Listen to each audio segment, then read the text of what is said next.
के बारे में बात शुरू कर दी थी। पूर्व क्रम के बारे में हमने बात की थी। पाचन, स्नेहन, स्वेदन के बारे में बात कर ली थी हमने। स्नेहन की मात्राओं के बारे में बात की थी। फिर हमने बात कर ली थी लेपों के बारे में, उद्वर्तन, स्नेहपान। अब आ जाइए, हम स्नेहपान के ऊपर चर्चा कर रहे थे, पेज नंबर 3। स्नेहपान तो अंतरनल या आभ्यंतर, हमको अगर बॉडी को स्नेहन करना है, इंटरनल तो हम स्नेहपान का प्रयोग करते हैं, स्नेह को पीते हैं। अब वो अच्छपान मैंने बताया था, प्योर घी को पीना अच्छपान कहलाता है। ये सबसे श्रेष्ठ स्नेह कल्पना होती है, क्योंकि इसके अंदर कोई मिलावट नहीं है, इसलिए अच्छपान को श्रेष्ठ जो है वो स्नेह बोला है। स्नेह की 2 योनि हमने बात की थी, प्लांट से मिलता है, एनिमल से मिलता है। फिर इसके अंदर तिल तेल और एरंड तेल के बारे में हमने बात की थी। तिल तेल जो होता है वो बल के लिए श्रेष्ठ होता है, और एरंड तेल जो है वो विरेचन के लिए श्रेष्ठ तेल होता है। ये हमारी बात हो गई थी। प्लांट के अंदर से जो हमें मिलता है वो तेल मिलता है, जानवरों से जो हमें मिलता है वो घी, वसा और मज्जा मिलता है। ये भी हमने बात कर ली थी, 2 इसकी योनियां होती है। नेक्स्ट फिर हमने बात की थी, स्नेहन जो होता है वो 4 प्रकार से चिकनाइयों से कर सकते हैं। पहली होती है घी, दूसरा होता है तेल, तीसरा होता है वसा, चौथा होता है मज्जा। 4 चिकनाइयां जो है वो बॉडी के अंदर स्नेहन कर सकती है, हमने बात की थी। घी उनके अंदर सबसे श्रेष्ठ होता है, गोड़ा मारी। घृत जो है वो स्नेहनों के अंदर, स्नेहों के अंदर सबसे श्रेष्ठ होता है। क्यों? क्योंकि घी जो होता है वो संस्कार अनुवर्तनात् होता है। समझ लीजिए ये क्या होता है। घी को अगर आप त्रिकटु से सिद्ध करोगे तो घी जो हो जाएगा उष्ण प्रॉपर्टी का हो जाएगा, गर्म हो जाएगा। अगर घी को चंदन के साथ सिद्ध करोगे तो चंदन आदि घृत जो है वो ठंडा हो जाएगा। तो जिन द्रव्यों को घी के साथ सिद्ध करते हैं, घी उसका ही काम को करना शुरू कर देता है। इसको बोलते हैं संस्कार अनुवर्तनात्, और संस्कार को लेने वाला में घी श्रेष्ठ होता है। इसलिए घी जो है वो स्नेहनों में श्रेष्ठ होता है, स्नेहों में श्रेष्ठ होता है, याद रखना है। क्वेश्चन आएगा, चारों स्नेह के अंदर कौन सा स्नेह श्रेष्ठ है? क्या उत्तर करोगे? घृत। घृत श्रेष्ठ होता है, क्योंकि सभी संस्कार को अपने अंदर पोटेंशियली डाल देता है, इसलिए घी श्रेष्ठ होता है। घी जो होता है आपको पता है पित्त का समन करता है, पित्त का प्रकोप शरद में होता है, इसलिए शरद के अंदर घी को पिलाएंगे, कोई बड़ी बात नहीं, अच्छी तरह याद करना है। तेल जो है वो वात के लिए श्रेष्ठ होता है, वात का प्रकोप प्रावृट, सब हमने बात कर चुके हैं। ये वात का प्रकोप प्रावृट में होता है, इसलिए वहां पर तेल को पिलाएंगे। वसा और मज्जा दोनों को माधव काल के अंदर पिलाएंगे। माधव का मतलब होता है लगभग लगभग वसंत ऋतु, तो दोनों को वसंत ऋतु के अंदर पिलाएंगे, याद रखना है पहली चीज। तो घी को पिलाएंगे पित्त की डोमिनेंसी के अंदर, पित्त जहां बढ़ता है शरद काल में। वात को पिलाएंगे जहां पर वर्षा ऋतु या प्रावृट ऋतु, पहला आंसर करना है, वात को पिलाएंगे, वात के अंदर तेल को पिलाएंगे। और वसा और मज्जा दोनों को पिलाएंगे माधव ऋतु के अंदर, और माधव जो होती है वो लगभग लगभग वसंत ऋतु होती है, और इसके अंदर पिलाएंगे वसा और मज्जा को। अब उसके अंदर पूछते हैं कि इसका अनुपान क्या है, तो थोड़ा सा ये, घी के ऊपर हमेशा गर्म जल पिलाना है, आपको बताइए ये उपचार विरुद्ध हो जाएगा अगर ठंडा पानी पिला दिया तो। तेल के ऊपर हमेशा यूस पिलाना, यूस। क्यों? थोड़ा सा इसको मैं समझा देता हूं केमिस्ट्री के हिसाब से। तेल जो होता है वो एसिडिक होता है, अम्लीय होता है, और यूस जो होता है वो क्षारीय होता है। दोनों एक दूसरे को बैलेंस कर देते हैं, इसलिए तेल के ऊपर यूस पिलाना है। कुछ नहीं मिले तो गर्म जल पिला सकते हो, लेकिन पहला आंसर यूस करना है। यूस में कितना गुना जल?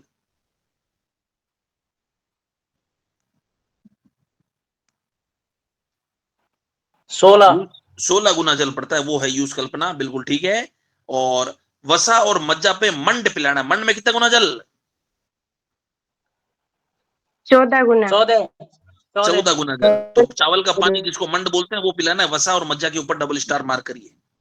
और वसा की लाइन लिखी जाती है कई बार, चोट लगने पर या पुरुषार्थ की वृद्धि पर पौरुषियम के उपचय के अंदर वसा को पिलाना चाहिए। कई बार लाइन लिखी जाती है कि वसा को कहां पिलाएंगे हम? पौरुष वृद्धि के अंदर। और मज्जा को पिलाना है जहां पर अस्थि के बल को देना है, क्योंकि अस्थि के अंदर मज्जा भरा पड़ा है, तो अस्थियों को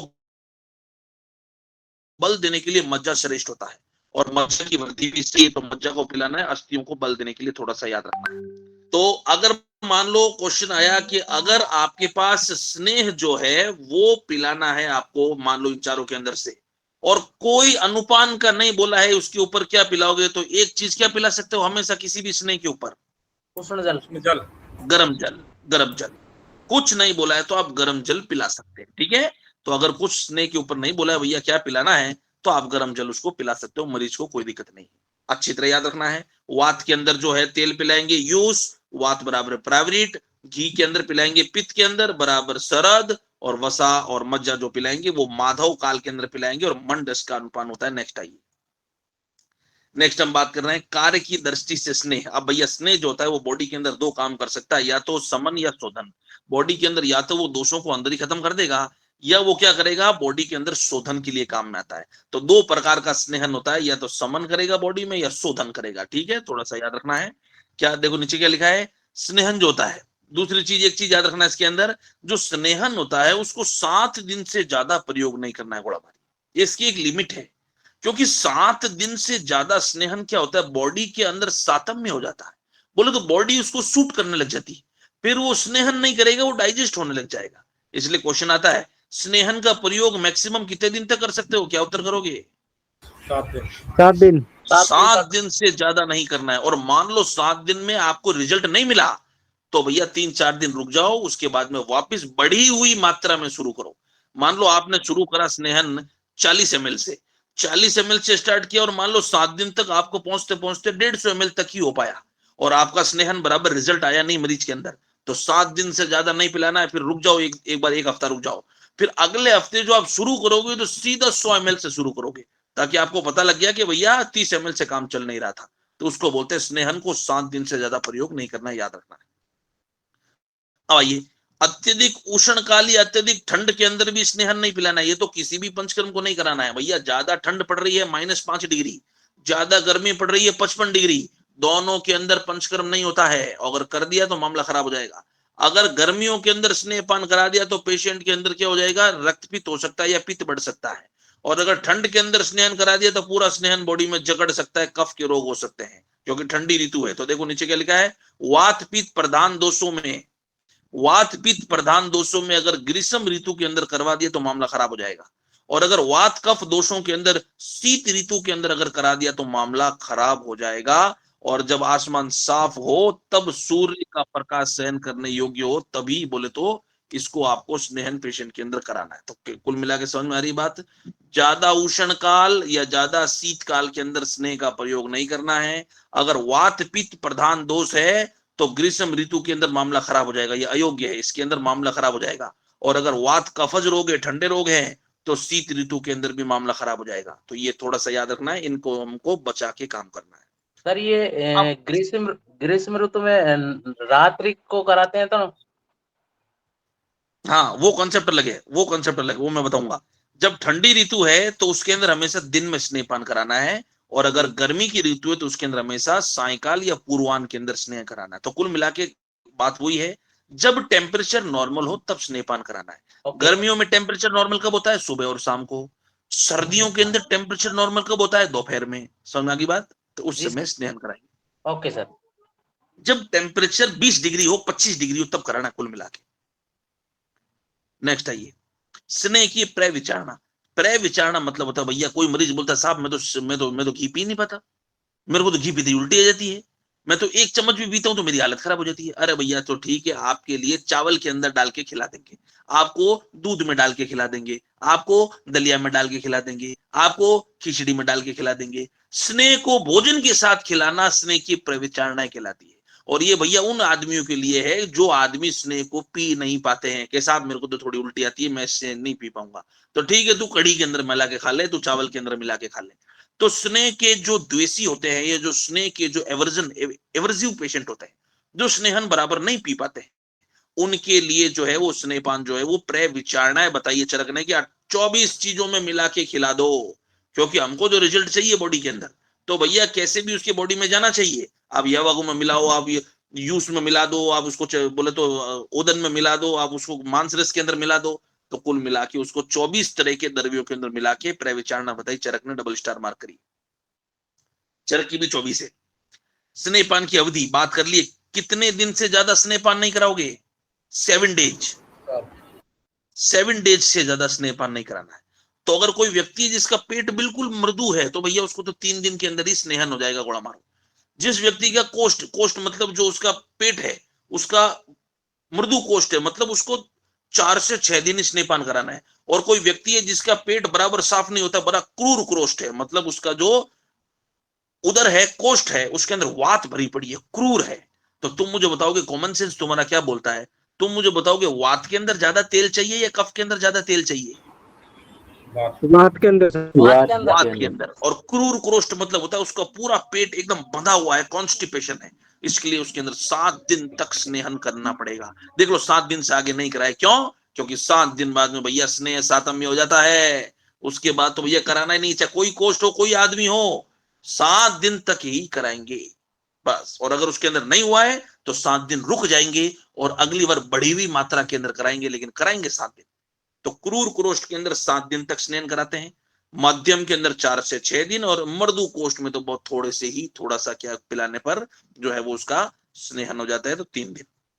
स्नेह के अयोग्य किस किस को नहीं कराएंगे? जिसके अंदर उरुस्तम है, उरुस्तम के अंदर तो खुद ही कफ भरा पड़ा है पूरी बॉडी के अंदर, उरुस्तम कफ मेदावृत वात होती है, उसके अंदर मेद और कफ तो भरा पड़ा है, तो कराओगे क्या? इसके अंदर तेल पिला के और कफ बढ़ जाएगा। जिसके अंदर आम बात हो गई है, आम बात के अंदर आगे कचरा भरा पड़ा है, आम ही आम भरा पड़ा है, और आम जो होता है वो स्निग्ध होता है, उसमें तेल पिला दे तो रोगी मर और सकता है।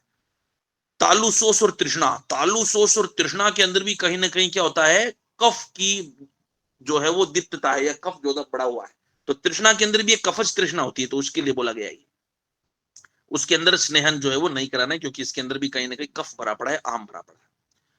अति स्निग्ध, और अगर कैसे पता लगेगा कि आपने किसी पेशेंट को ज्यादा स्नेह पिला दिया है? पूरा शरीर पांडु हो जाएगा, क्योंकि कफ बढ़ रहा है, देख लो पूरे शरीर में, बोलेगा साहब ऐसा लग रहा है पूरे शरीर में भारीपन आ गया है, इसका मतलब कफ ज्यादा बढ़ गया है। साहब पूरी तरह से जो मल है वो पक ही नहीं रहा है, कच्चा मल निकल रहा है, तेल नुमा कच्चा मल, और तेलिया कच्चा मल निकल रहा है, इसका मतलब बॉडी में तेल ज्यादा हो गया है, मल भी पक नहीं रहा है, तो ये अति स्नेहन के लक्षण है। ये लाइन देखते ही कफ याद आएगा दिमाग के अंदर, साइड में लिख लो कफ के लक्षण, तो ये लगभग कफ के लक्षण लग रहे हैं।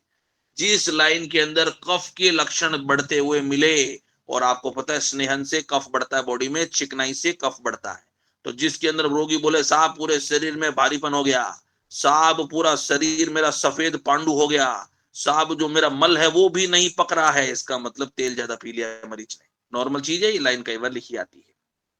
स्नेहपान से पूर्व भोजन कैसा कराएं? और भैया स्नेहपान से पूर्व क्या, चाहे कोई भी हो, हमेशा भोजन तो लघु ही कराना है, तो क्या लिखा है?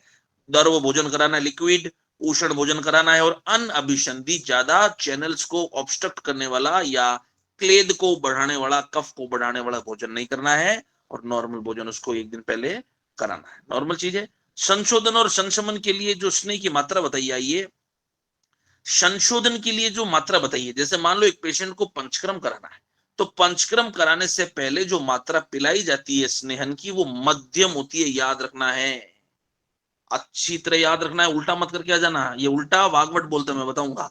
नीचे लिखा संशमन, अगर किसी व्यक्ति के अंदर शरीर के अंदर ही दोषों को कम करना है तो उस व्यक्ति के अंदर प्रधान मात्रा को स्नेहन पिलाना है। ये देखने में उल्टा लग रहा है, लेकिन उल्टा नहीं है, चरक की लाइन है, लिख लो साइड में, चरक के अनुसार है ये, और इसका उल्टा वागवट बोलता है। तो अगर मैं बोल दूं किसी पेशेंट के अंदर संशोधन के लिए तेल को पिलाना है, तो वागवट कौन सी मात्रा बोलेगा? प्रधान मात्रा, प्रधान मात्रा। इसका उल्टा कर देना बस। ये जो लाइन लिखी वो चरक की लाइन लिखी है, इसका उल्टा वागवट मानता है, ठीक है। संशोधन के लिए तेल की मात्रा मध्यम होती है, चरक, और संशमन के लिए तेल की मात्रा प्रधान होती है, चरक। उल्टा कर दोगे वागवट बन जाएगा, ठीक है, याद रखना है अच्छी तरह से। नेक्स्ट आइए सामपित्त, कोई भी कंडीशन हो जिसके अंदर आम हो, साम का मतलब है आम, बोले तो चिकनाई अभी पित्त के अंदर बची है, तो तुम मुझे बताओगे अगर पित्त के अंदर चिकनाई ज्यादा बची है तो क्या उसको चिकनाई पिलाओगे? No sir. नहीं पिलाएंगे, तो देख लो क्या लिखा है, अच्छपान नहीं पिलाना है, क्यों? क्योंकि आगे चिकनाई भरी पड़ी है। साम का मतलब होता है आम प्लस दोष, किसी भी दोष के अंदर अगर आम चला जाता है तो उसको साम बोलते हैं। दोष के अंदर आम चला गया तो उस आम मतलब होता है कच्चा पदार्थ जो पका हुआ नहीं है, कच्चे रस को आम बोलते हैं, कच्चा आहार का रस आम कहलाता है। तो कच्चा रस है, उसके अंदर कभी घी नहीं पिलाना है या तेल नहीं पिलाना, मामला खराब हो जाएगा, क्योंकि आगे ही कच्चा दोष है। और नीचे लिखे निराम पित्त, कोई आम नहीं है बिल्कुल, इसके अंदर आप स्नेहन कराओ, कोई दिक्कत नहीं है, कराना चाहिए, ठीक है। क्वेश्चन पूछ रहा हूं, उत्तर देना। निम्न में से स्नेहन नहीं कराते हैं? ए सामपित्त, बी उरुस्तंभ, सी आमबात, डी सभी में। सामपित्त।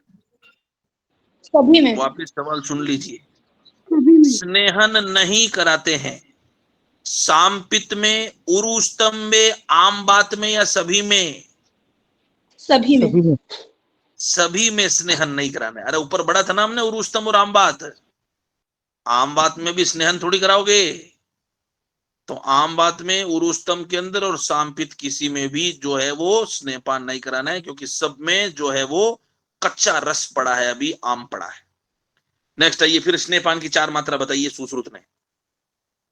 अब स्नेहपान की 4 मात्राएं पढ़ रहे हैं कि और स्नेहपान की मात्राएं कितनी होती है। एक होती है हर्षश्री मात्रा, एक होती है हर्षव मात्रा, एक होती है मध्यम मात्रा, एक होती है उत्तम मात्रा। अरे भैया उत्तम मात्रा तो आपको पता है, देख लो, जिसका अग्नि बल ज्यादा है, जिसका अग्नि तेज है, जिसका शरीर बलवान है, जिसके रोग बलवान है, उसके अंदर 24 घंटे में पचने वाला तेल पिलाएंगे। 24 घंटे लग रहे पचने में, इतना तेल पिला दिया। क्यों? क्योंकि श्रेष्ठ बलवान रोगी है, उसके अंदर उत्तम मात्रा स्नेह पिलाना है। और आगे चरक के लिए एक, आगे जो ये 3 रोग लिखे हैं, आगे 3 डब्बे में रोग कई बार आता है। सर्पदंश के अंदर, जिसमें सर्प ने काट लिया है, विसर्प रोग में, उन्माद में, गुलम में, विबंध में और मूत्र करच के अंदर स्नेह की मात्रा उत्तम होती है। याद रखना, ज्यादा स्नेह को पिलाना है। क्यों? क्योंकि इन सब के अंदर कहीं ना कहीं वात बढ़ा हुआ, देख लो, गुलम के अंदर वात दिख रहा है, विबंध कॉन्स्टिपेशन में वात दिख रहा है, मूत्र करच के अंदर मूत्र रुका हुआ दिख रहा है, वात दिख रहा है। सांप ने काटा है तो पूरे शरीर में विष फैल गया है, तो पूरे शरीर के अंदर उस विष को घोलना पड़ेगा, उस तेल के अंदर या इस घी के अंदर। इसलिए पूरे शरीर में सांप के विष को घोलने के लिए ज्यादा मात्रा पिलाएंगे। और विसर्प रोग के अंदर भी ज्यादा मात्रा पिलानी है, पूरे रोग शरीर में होता है। उसके ऊपर आइए, उसके ऊपर लिखा मध्यम मात्रा। मध्यम मात्रा वो तेल या घी की मात्रा होती है जो 12 घंटे में पचती है। सुबह 6 बजे पिलाया, शाम को 6 बजे पचेगा। किसको पिलाना है? जिसका शरीर मध्यम है, तो मध्यम शरीर हो, मृदु कोष्ठ हो, थोड़ा सा इसको याद रखना है।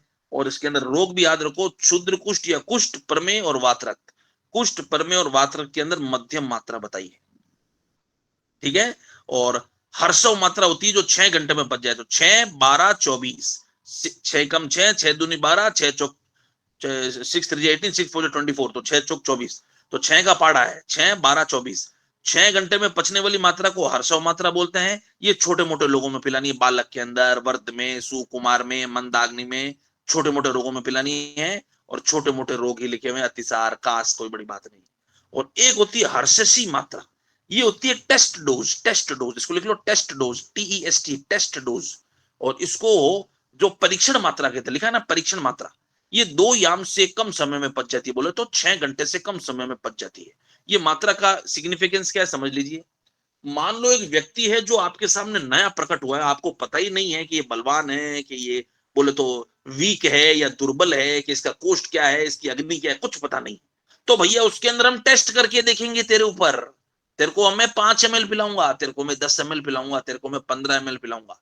जो आधे घंटे में पच जाए, 1 घंटे में पच जाए, वो टेस्ट करके देखूंगा तेरे ऊपर। पता चला रोगी आया और उसको आपने पिला दिया 12 घंटे में पचने वाली मात्रा, और उसको अजीर्ण हो गया और उसका पेट खराब हो गया।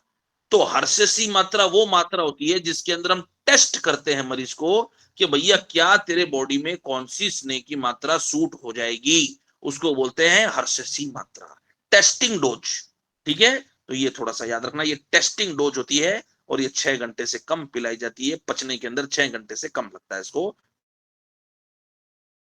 पचने में। नेक्स्ट है, नीचे लिखा मंद विभ्रंशा। याद रखना, अच्छी तरह से सवाल है। मंद विभ्रंशा जो है, मंद विभ्रंशा, विभ्रंश मतलब होता है कॉम्प्लिकेशन, बॉडी के अंदर कॉम्प्लिकेशन। और मंद मतलब होता है कम कॉम्प्लिकेशन, कम दिक्कत। तो एक बार क्वेश्चन आया था, चरक के अनुसार मंद विभ्रंशा कौन सी स्नेह की मात्रा होती है? मंद नहीं करना है, मध्यम करना है। 100 स्टार मार्क करो, 100 स्टार मार्क कर देना, आउट क्वेश्चन है। सीधा क्वेश्चन आएगा, मंद विभ्रंशा स्नेह की मात्रा होती है अल्प स्नेह, मध्यम स्नेह, उत्तम स्नेह या नन? क्या उत्तर करके आओगे? मध्यम। मध्यम। मंद से मंद मत करके आ जाना, मंद स्नेह, याद रखना इसको। मंद विभ्रंशा का मतलब होता है कि जिसमें कॉम्प्लिकेशन कम हो, दिक्कतें कम हो, उसको बोलते हैं मंद विभ्रंशा। वो स्नेह की मध्यम मात्रा होती है जिसके अंदर कॉम्प्लिकेशन बहुत कम होते हैं। याद रखना अच्छी तरह से, क्वेश्चन कई बार आया है। पंच प्राश्रित की पेया, इसके अंदर एक प्रसरित मात्रा में प्रसरित एक मान, एक मेजरमेंट है, एक इकाई है जिससे हम मापन करते हैं। जैसे किलोग्राम होता है, ग्राम होता है, मिलीग्राम होता है, वैसे एक प्रसरित होता है। क्या होता है आगे बात करेंगे। हर घटक को एक एक प्रसरित लेना पंच प्रसरित की पेया होती है। गोला मारो, जिसके अंदर हम घी लेते हैं, तेल लेते हैं, वसा, मज्जा, चार तो इसके अंदर हमने स्नेहन ही के ही आइटम ले लिए, और पांचवा चावल लेते हैं। इन सबको मिला के पेशेंट को पिलाते हैं तो पेशेंट इतना जल्दी हो जाता है, इसलिए उसके बोलते हैं हम पंच प्राशर्त की पेया। नॉर्मल। तो क्वेश्चन आएगा, निम्न में से पंच प्राशर्त की पेया में नहीं होता है। ए घृत, बी तेल, सी वसा, डी दही। दही दही। दही दही नहीं होता है। दही। तो बस ये थोड़ा सा याद रखना है। पंच प्राशर्त की पेया वो पेया है जिसमें हर घटक को एक एक प्रसरित लेते हैं, और ये बॉडी में स्नेहन करने के लिए हेल्प में काम में आती है। याद रखना थोड़ा सा। नेक्स्ट है ये स्नेह व्यापद। अरे भैया अगर स्नेह आपने ज्यादा पिला दिया या स्नेह मान लो कम भी पिला दिया, दोनों गड़बड़ है। तो ज्यादा और कम के अंदर चिकित्सा क्या करें, उसको उष्ण जल पिलाना। आपको पता है स्नेह के ऊपर गर्म जल पिलाएंगे। और अगर उसको ज्यादा स्नेह चिकनाई पी लिए तो बमन से कचरा निकालो पेट का। और अगर उसको शरीर के अंदर भारीपन लग रहा है तो संवेदन कराओ। और त्रंसन बोले तो विरेचन से निकाल दो स्नेहन को। या रुक्ष अन्नपान, उसको सूखा चीजें खिलाओ क्योंकि पूरा शरीर गीला पड़ा है अंदर से, तो सूखी चीजें खिलाओ। और तक्रारिष्ट का प्रयोग आया, गोड़ा मारो, तक्रारिष्ट।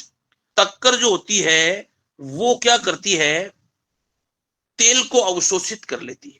क्योंकि तक्कर के अंदर क्या होता है, चिकनाई कम होती है या चिकनाई बहुत जीरो होती है, तो वो चिकनाई को ही एब्जॉर्ब कर लेता है, चिकनाई को अवशोषित कर लेता है। इसलिए जहां पर भी आपके बॉडी में अगर मान लो आपने ज्यादा गुलाब जामुन खा लिए, या ज्यादा दाल बट्टी चूरमा जिस दिन खा लिया, या जिस दिन घी ज्यादा पी लिया, उस दिन क्या पियोगे उसके बाद में, दही या तक्कर? तक्र तक्कर पियोगे। वो तक्कर क्या करेगा, जितनी भी चिकनाई आपने खाई है वो उसके अंदर अपने आप एब्जॉर्ब कर लेगा और बॉडी में से चिकनाई कम कर देगा। इसलिए चिकनाई ज्यादा खा ली है तो उसके ऊपर तक्कर पीना चाहिए, या तकरारिष्ट, एक ही बात है। त्रिफला का सेवन कराएंगे। त्रिफला सूखा होता है, रुक्ष होता है, मेद और मांस और कफ को सुखा देता है त्रिफला, इसलिए त्रिफला का सेवन किया ज्यादा स्नेह पीने की चिकित्सा में। नॉर्मल चीज, क्वेश्चन देंगे उत्तर देना। स्नेह व्यापद की चिकित्सा में नहीं काम में लेते, नहीं काम में लेते। ए उष्ण जल, बी बमन, सी तकरारिष्ट, डी अनुवासन बस्ती। अनुवासन बस्ती। अनुवासन बस्ती नहीं देनी यार भैया, वो तो तेल की बस्ती है, आगे तेल भरा पड़ा है, और क्या करोगे तेल डाल के, वो नहीं देना है। नेक्स्ट आइए संवेदन। संवेदन पर आइए। संवेदन मतलब सुडेशन या मेडिकेटेड सुडेशन, या जिसके अंदर बॉडी के अंदर पसीने को लेके आएंगे उसको बोलते हैं संवेदन। जिसमें बॉडी के अंदर हीट डाल के बॉडी में स्वेद को निकालेंगे, पसीने को निकालेंगे, उसको बोलते हैं संवेदन। और ये पूर्व क्रम होता है, पंचक्रम नहीं होता, ये पूर्व क्रम होता है। पंचक्रम में पूर्व क्रम होता है। इससे कचरे को पिघला के पेट के अंदर लेके आते हैं। स्तब्धता का नाश होता है, बॉडी में जकड़ाहट का नाश कर देता है। स्रोतस के विकास तथा स्रोतस को खोलने में काम में आता है। गर्म होता है, स्रोतस खुल जाते हैं। और तुम मुझे बताओगे स्वेदन कौन से दोष को बढ़ाएगा वात पित्त कफ में? दिमाग क्या बोलता है तुम्हारा? पित्त। पित्त को बढ़ाएगा। तो जब पित्त को बढ़ाएगा तो कौन से दो दोष को कम कर देगा? वात कफ। तो देख लो सामने क्या लिखा है, देख लो। को डाउट है आपको किसी को? नहीं सर। नहीं सर। तो बस आगे चलो। मेद धातु का मल सवेद होता है। आपको मैंने बताया था सवेद जो होता है वो मेद का मल होता है, और सवेद जो होता है उसको ये क्या करता है, साफ कर देता है। क्लेद स्वेद को ये क्लियर कर देता है।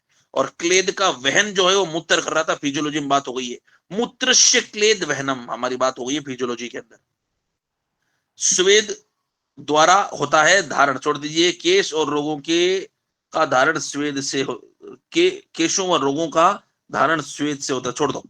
स्वेदन के प्रकार पर आइए सीधा। तो सबसे पहले चीज याद रखनी है, संवेदन दो प्रकार का होता है। एक के अंदर अग्नि का प्रयोग करते हैं, एक के अंदर अग्नि का प्रयोग नहीं करते हैं। तुम मुझे बताओगे, एक व्यक्ति को मैंने चद्दर उड़ा के ढक के सुला दिया, क्या अग्नि का प्रयोग हुआ या नहीं हुआ? नहीं हुआ नहीं सर। हुआ। नहीं हुआ सर। नहीं हुआ। इसको बोलते हैं निराग्नि स्वेद, जहां पर कोई अग्नि का प्रयोग नहीं हुआ है। दो व्यक्तियों को मैंने डरा दिया, बताओ अग्नि का प्रयोग किया? नहीं। तो डरने से भी स्वेदन हो जाता है, पसीना आ जाता है। बोला मैं तो पसीना छूट गए, तो ये डरता है तो भी पसीना। तो जिस कंडीशन में मैं अग्नि के बिना पसीना लेके आ रहा हूं उसको बोलते हैं निराग्नि स्वेद। जिसमें मैं अग्नि देकर पसीना ला रहा हूं उसको बोलते हैं साग्नि स्वेद। तो पहले निराग्नि स्वेद के ऊपर आइए।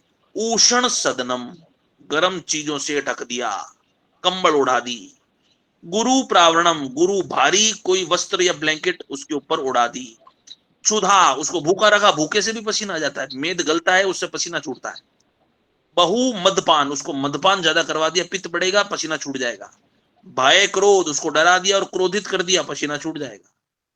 उपना या लेप करना, उसके ऊपर लेप कर दिया, मोटा मोटा किसी चीज का लेप कर दिया तो भी अंदर से पसीना आ जाएगा। आहव, उसको क्या किया, और आतप बोले तो उसको लड़वा दिया या खेल कूद करवा दिया, उससे भी आपका पसीना आता है खेल कूद करने से। और उसको धूप में खड़ा कर दिया, आतप, उससे भी पसीना आता है या उससे भी स्वेटिंग होती है। तो ये निराग्नि स्वेद के प्रकार है, याद रखना है। नेक्स्ट लिखा है आग्नि स्वेद, इसके ऊपर आइए। आग्नि, तो आग्नि के अंदर ताप कर सकते हैं। उपना बोले तो गर्म पट्टी बांध सकते हैं। उष्म बोले तो गरम गरम चीजों को तपा के चिपका सकते हैं बॉडी पे। और दर्व बोले तो गरम गरम उसको ट्यूब टब बाथ के अंदर गरम गरम पानी को टब के अंदर बैठा सकते हैं। तो जिसमें अग्नि का संयोग हो रहा है वो साग्नि स्वेद कहलाता है। मोटा मोटा ये याद रखना है, ठीक है। नीचे आए हैं आचार्य चरक ने, निराग्नि के जो प्रकार हैं वो 10 माने, गोला मारो। और साग्नि के प्रकार 13 माने, 100 स्टार मार्क करो। अगर क्वेश्चन आया स्वेदन के प्रकार बताइए तो क्या उत्तर करोगे, बताओ? 10 या 13? 2 तो 10 या 13? दो ऑप्शन में 2 दे रहा हूं आपको। 13 13 13 लिख लीजिए साइड में, चरक स्वेदन 13, सीधा सीधा लिख लीजिए। चरक के जो आग्नि स्वेद है वही स्वेदन भी है। अगर आग्नि निराग्नि नहीं बोला है तो, अगर आग्नि बोले तो 13 करना ही है, निराग्नि बोले तब तो 10 करना ही है। लेकिन अगर कुछ नहीं बोले, चरक के स्वेदन बताइए, क्या उत्तर करोगे? 13। 13, ठीक है, याद रखना है। 13 कौन से हैं? नीचे लिखा हुआ है, संकर, प्रस्तर, नाड़ी, परिसेक, अवगा, जैंताक, अश्मग्न, कूर्ष, कुटी, भ्रू, भू, भ्रू नहीं, भू, भू, भू, जमीन, भू, भू, कुंभी, कूप, होलाक। ये सब स्वेदन के प्रकार है जिसमें हम तपी हुई औषधियों को, तपे हुए काढ़ों को, तपे हुई सिलपट्टी को, तपे हुए चबूतरे को, तपे हुए महल में, तपे हुए गड्ढे में, गरम गरम तप्त वस्तुओं से व्यक्ति का स्वेदन करते हैं। ये अलग अलग प्रकार है, कोई नहीं पूछेगा डिटेल में। इतना याद रखना है कि 13 प्रकार के होते हैं जिसमें डायरेक्ट अग्नि का रोल होता है। नीचे लिखा सुश्रुत और वाग्वट के 4 होते हैं, डबल स्टार मार्क करो। ताप, उपना, ऊषम और दर्व, ये 4 प्रकार के जो ऊपर टेबल के अंदर बने हैं वो चारों चरक सुश्रुत और वाग्वट के हैं। सुश्रुत और वाग्वट 4-4 मानता है, चरक 13 मानता है, काश्यप 8 मानता है। नीचे लिखा है काश्यप 8 मानता है। गोला काश्यप ने 8 स्वेद माने हैं। हस्त, हाथों का भी, क्योंकि बच्चे को डॉक्टर है तो बच्चों को तो डायरेक्ट हम तपा नहीं सकते, तो हाथ को तपाकर बच्चे को चिपका देते हैं, तो हस्त स्वेद माना है। तो लिख लो, हस्त स्वेद को 4 महीने से पहले के बालक में कराना। लिख लो, लिखना चाहो तो थोड़ा सा कई बार पूछ लेते हैं, या हम जब पीडी महीने से पहले पहले कराना हस्त स्वेद, 4 महीने के बालक को 4 महीने से पहले पहले, ठीक है, थोड़ा सा याद रखना है। नेक्स्ट है स्वेदन के गुण, और गुण के अनुसार 3 प्रकार के स्वेदन होते हैं। एक तो स्निग्ध स्वेद, एक रुक्ष स्वेद, एक स्निग्ध रुक्ष स्वेद। कोई नहीं पूछेगा, मोटा मोटा याद रखो। जिसके अंदर सूखी चीजों से स्वेदन करते हैं, जिसमें गीली चीजों से स्वेदन करते हैं, या जैसे मान लो मैंने तेल को गर्म करके उस तेल से जो है उसकी भाप से या गर्म तेल से मैंने स्वेदन किया तो उसको बोलते हैं चिकना स्वेद। और अगर मैंने काढ़े से स्वेदन किया तो उसको बोलते हैं सूखा स्वेद, या किसी लकड़ी से स्वेदन किया तो सूखा स्वेद। तो गीला और सूखा भी स्वेदन होता है। बल के अनुसार देखें, सबसे ज्यादा स्नेहन स्वेदन जिसको हम बोलते हैं महान स्वेदन, एक होता है मध्यम, एक होता है मृदु। जिसमें ज्यादा स्वेदन करना है, जिसमें मध्यम करना है, और जिसमें दुर्बल स्वेदन करना है। तो ये हो गया। क्वेश्चन पूछ रहा हूं, उत्तर देना। निम्न में से निराग्नि स्वेदन है, निराग्नि, निराग्नि। ए अवगाहन, बी परिसेक, सी प्रस्तर, डी भय क्रोध। बैक्रोध बैक्रोध।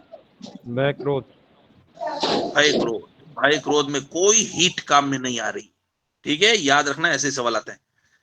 फिर टेबल बन रखी है, टेबल के अंदर आइए, टेबल में लिखा है द्विंद, इसके पेयर्स पढ़ रहे हैं। एक तो होता है साग्नि निराग्नि, जिसमें अग्नि लगनी है, जिसमें अग्नि नहीं लगनी है। एक होता है संदिग्ध रुक्ष, जो चिकना होता है और जो सूखा होता है। एक होता है एकांग सर्वांग, एक हाथ का या पूरे शरीर का। एक होता है संसमन संशोधन, सिर्फ बॉडी के अंदर, बस पेट के अंदर दर्द हो रहा था तो हल्की सी पेट की सिकाई कर ली तो संसमन हो गया। और जिसमें वमन विरेचन कराना है उससे पहले जो स्वेदन करना है वो शोधन स्वेदन हो गया। और जिसके अंदर बाहर और आभ्यंतर, बॉडी के बाहर और बॉडी के अंदर करना है तो ये बाहर और आभ्यंतर भी स्वेद के प्रकार होते हैं। ठीक है, नेक्स्ट आइए। याद रखने का बात इसमें यही है, चरक के 13 याद रखने हैं, चरक के निराग्नि 10 याद रखने हैं, सुश्रुत वाग्भट के 4 याद रखने हैं, काश्यप के 8 याद रखने हैं। 4 मास से कम के बालक में हस्त स्वेद का निर्देश काश्यप देता है, बस और कुछ नहीं। नेक्स्ट आइए, अब देखो थोड़ा इंपॉर्टेंट है। तुम मुझे बताओगे, अगर कोई व्यक्ति आपको जनरल पूछ ले, किसी पेशेंट की क्या हार्ट के ऊपर स्वेदन कराओगे? आपका दिल क्या बोलता है? नहीं नहीं कराना। नहीं सर भैया पूरा हार्ट, पूरा आपका पूरा जल का प्रदेश है, पूरा भैया उसके अंदर आपका रस भरा पड़ा है, पूरा रक्त भरा पड़ा है, वहां स्वेदन करके मारना थोड़ी पेशेंट को, मरा मोर है ऊपर से। वृषण हृदय और नेत्र में नहीं करना है, बोला स्वेदन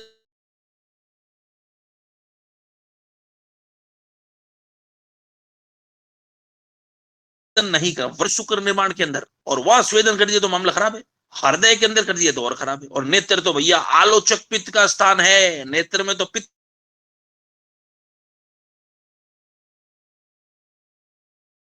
निषेध है। और अगर गलती से करना भी पड़े तो कैसा करोगे? मर्दू, बहुत सॉफ्ट करना है, मर्दू।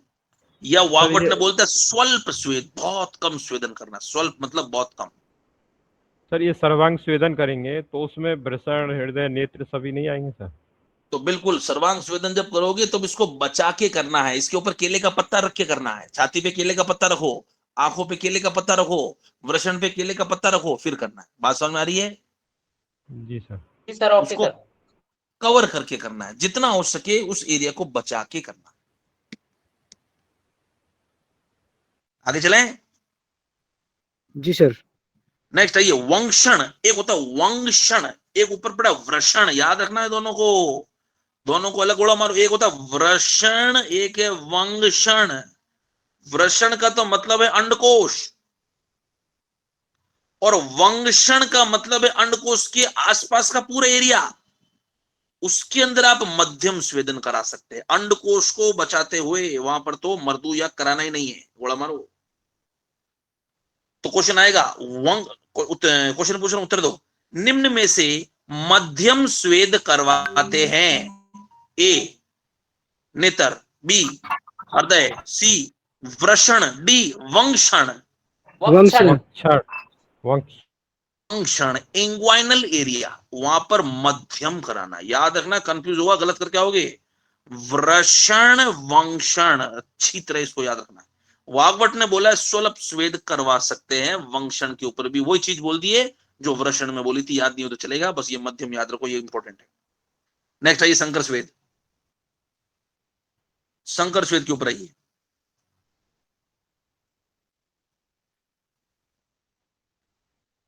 अब हम बात कर रहे हैं, बोले तो साग्नि स्वेद। थोड़ा सा अपन देख लेते, जो अपने पढ़े थे ना साग्नि, कितने हुआ करते थे साग्नि स्वेद चरक के? 13 हुआ करते थे। अब वो 13 क्या, थोड़ा सा अपन एक बार देख लेते हैं ताकि कई बार क्वेश्चन आ जाए तो हम कर लें। पहला होता है संकर। संकर में करते हैं क्या, एक पिंडी बनाते हैं, पिंडी। एक दरवे ले लिया, उसको पोटली में मैंने बना के एक पिंडी या लोथड़ा बना दिया, पिंडी बना दी, उस पिंडी को बोलते हैं संकर स्वेद। तो इसको पिंडी या पिंड स्वेद भी बोलते हैं। ये ताप स्वेद के अंदर आता है, उसको तपा के शरीर के ऊपर चिपका देते हैं। तो ये किसके अंदर आता है? ताप स्वेद के अंदर आता है, पिंडी या संकर स्वेद। गोला मारो। ये संदिग्ध होता है और बालू का स्वेद। पिंडी के अंदर बोले तो आपने मिट्टी भर दी तो बालू का बन गई। पिंडी के अंदर अगर आपने तेल की जो है लुगदी भर दी तो वो तेल की लुगदी बन गई पिंडी। तो 2 प्रकार की पिंडी होती है जो अलग अलग रोग के अंदर देते हैं, कोई नहीं पूछेगा। प्रस्तर के ऊपर, प्रस्तर, प्रस्तर में होता क्या है, एक सिल पट्टी ली, लंबी सिल पट्टी 6 फीट की। उस सिल पट्टी के ऊपर क्या किया आपने, गरम गरम खिचड़ी या गरम गरम जो आपने जो कुछ पकाया है गरम गरम, उसको उसके ऊपर तपती हुई खिचड़ी उस सिल पट्टी पे डाल दी। जिसके कारण क्या हो जाएगा, सिलपट्टी तब जाएगी, फिर उसको थोड़ी देर बाद में हटा दी, हटाने के बाद में कपड़ा लेटा के कपड़े के ऊपर पेशेंट को लेटा दिया, उसको बोलते हैं प्रस्तर स्वेद। ठीक है, पट्टी के ऊपर सिलपट्टी पे लेटा दिया, प्रस्तर स्वेद। नॉर्मल नॉर्मल याद रखो बस। फिर होती है नाड़ी स्वेद। नाड़ी स्वेद कैसे, आपने देखा होगा कुकर के अंदर वो नाड़ी को फिट करके स्वेदन करते हैं, देखा कि नहीं देखा सबने? कुकर के अंदर फिट करते हैं नाड़ी को। देखा है सर। सर हाँ, एक नाड़ी का भाग कुकर के मुंह पे लगा देंगे और एक नाड़ी का भाग वो हाथ में अटेंडेंट रखता है और उससे वो स्वेदन करता है, उसको बोलते हैं नाड़ी स्वेद, जिसके अंदर ट्यूब से हम स्वेदन करते हैं, याद रखना। ठीक है, आइए गोला मारते हैं इसके ऊपर। नाड़ी का आकार कैसा होता है भैया, आपने भी देखा होगा, हाथी की सूंड। गोला मारो, हाथी की सूंड की तरह होता है, टेढ़ा मेढ़ा। ये भी एक बार क्वेश्चन आया था। हस्त अग्र हस्त प्रमाणम, हाथी के आगे वाला हाथ, हाथी का आगे वाला हाथ जो होता है वो उसकी सूंड होती है। नली की लंबाई याद रखो, एक व्याम लंबाई होती है, हल्का सा याद रखो, ये मैं लिखाऊंगा सब आपको, व्याम क्या होता है अभी याद रखो। एक व्याम, एक व्याम याद रखो, एक व्याम। ठीक है, नेक्स्ट आइए, इसकी जो स्वरूप होता है वो 2 से 3 जगह से मुड़ी हुई होनी चाहिए। गोला मारो, 2 से 3 जगह वो नाड़ी मुड़ी हुई होनी चाहिए और एक व्याम इसकी लंबाई होती है। याद रखना, ये 2 क्वेश्चन बड़े जबरदस्त इंपॉर्टेंट है। व्याम क्या होता है मैं बात करूंगा, 3.5 हाथ को बोलते हैं, वो मैं आगे लिखवा दूंगा आपको। 3.5 हाथ की लंबाई को लगभग एक व्याम बोलते हैं। तो कुल मिला के एक व्याम जो है उसके अंदर जो होता है वो उसकी लंबाई होती है और 2 से 3 जगह मुड़ी हुई होती है, थोड़ा सा याद रखना इसको। नेक्स्ट आइए, नेक्स्ट हम बात कर रहे हैं नाड़ी स्वेद के बारे में, बात हो गई। नेक्स्ट आइए हम बात कर रहे हैं परिसेक स्वेद। परिसेक के अंदर फव्वारे से स्वेदन करते हैं, मरीज को लेटा दिया और गरम गरम फव्वारे से उसके ऊपर काढ़े को बरसा रहे हैं, जिसको नॉर्मल हम परिसेक स्वेद बोलते हैं, उसका परिसेक कर रहे हैं। शिवलिंग का परिसेक कैसे करते हैं, वो परिसेक। नेक्स्ट है पिडिचिल आग्नेय स्वेद। पिडिचिल आग्नेय केरलीय पद्धति का स्वेदन है। पिडिचिल आग्नेय एक केरलीय पद्धति का स्वेदन है। उसमें करते क्या है, धारा कल्प के रूप में इसको प्रयोग करते हैं। करते हैं क्या, थोड़ा सा इसको समझ लो। एक पेशेंट को लेटा दिया, लेटाने के बाद में क्या करते हैं, अपने हाथ के अंदर तेल को लेते हैं और उसको थम्सअप कैसे करते हो, थम्सअप जिसमें अंगूठा ऊपर रहता है, उस थम्सअप को थम्स डाउन कर लो बस, तो आपका अंगूठे से धार बनेगी जो नीचे की तरफ जाएगी, थम्स डाउन। तो थम्स डाउन के नीचे जो धार जाएगी उससे तेल उसके पूरे बॉडी के ऊपर बरसाना है, आपके अंगूठे से होता हुआ, थम्स डाउन। उसको बोलते हैं पिडिचिल आग्नेय स्वेद। तेल को हाथ में भरा और उसको थम्स डाउन, उस अंगूठे से धार बांधते हुए पूरे बॉडी पे धार को गिराना है। ये केरलीय पंचकर्म के अंदर एक प्रकार का स्वेदन होता है, पिडिचिल, याद रखना थोड़ा सा। ठीक है, बाकी कुछ नहीं आएगा इसके अंदर। वात रोगों में, पित्त रोगों में, कफ रोगों में किससे करते हैं भैया, कोई बड़ी बात नहीं है, हजारों तेल हैं, इन तेलों को याद रखने की कोई आवश्यकता नहीं है, जनरल आपको बता दिया है। लेकिन ये सवाल जरूर आ सकता है, मां नारायण तेल के अंदर किसका कल्क काम में आता है, बताओ, देखते हैं कौन बता पाएगा। शतावरी कल का। शतावरी, मां नारायण तेल में शतावरी का कल काम में आता है, क्योंकि नारायणी किसको बोलते हैं, शतावरी। ये याद रखना है बस, ये क्वेश्चन आ सकता है, बाकी कुछ नहीं आएगा। नेक्स्ट आइए अवगाह।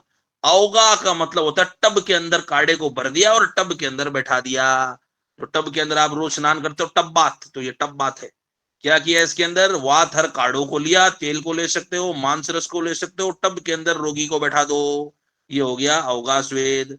याद रखना है, इसकी मात्रा आधा घंटा कोई नहीं पूछेगा, लेकिन 4 मुहूर्त भाव प्रकाश ने बताइए, याद रखना है। एक मुहूर्त के अंदर 50 मिनट होते हैं, 50 मिनट, और 50 × 4 तक पेशेंट को उसके अंदर लेटा के रखना है, याद रखना है।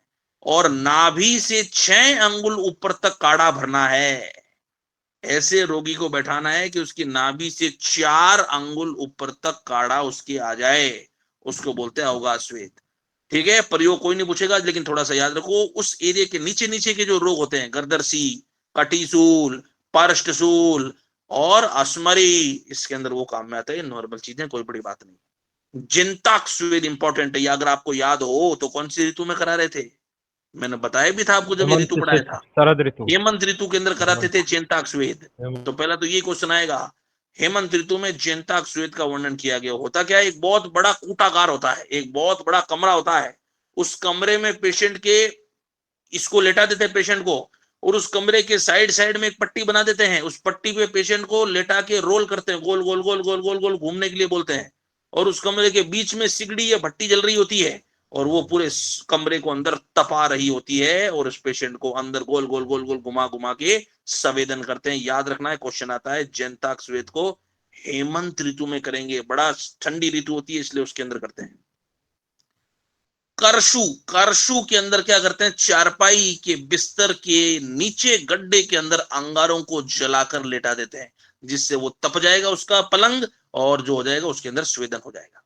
कूटी, बात एक ही है, कूटी स्वेद के अंदर एक कूटी के अंदर उसको डाल के स्वेदन करते हैं। एक बार क्वेश्चन आया था, हसंतिका नाम की सिगड़ी, सिगड़ी जानते हो ना, सिगड़ी जिसके अंदर हम चूल्हा जलाते हैं, तो हसंतिका नाम की कोष्टी कौन से स्वेदन के अंदर काम में लेते हैं?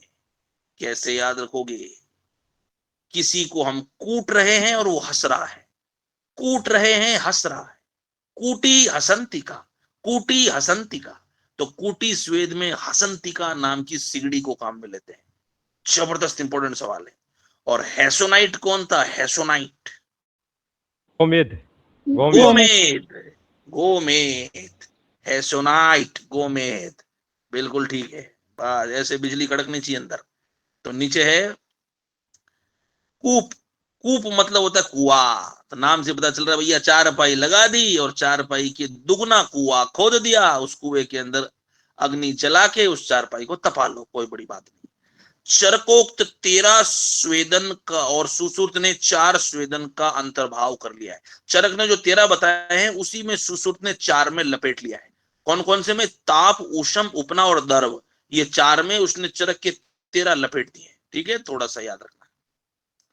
एक ही मिनट के अंदर मैं वापस लेता हूं इसको, आप थोड़ा सा जारी रखिए। एक थोड़ा सा कोई कॉल आ रहा है उसको मैं लेके 1 मिनट में वापस आता हूं। जीता आप इसको रिवाइज करिए, लिंक को छोड़ना नहीं, लिंक को चालू रखिए।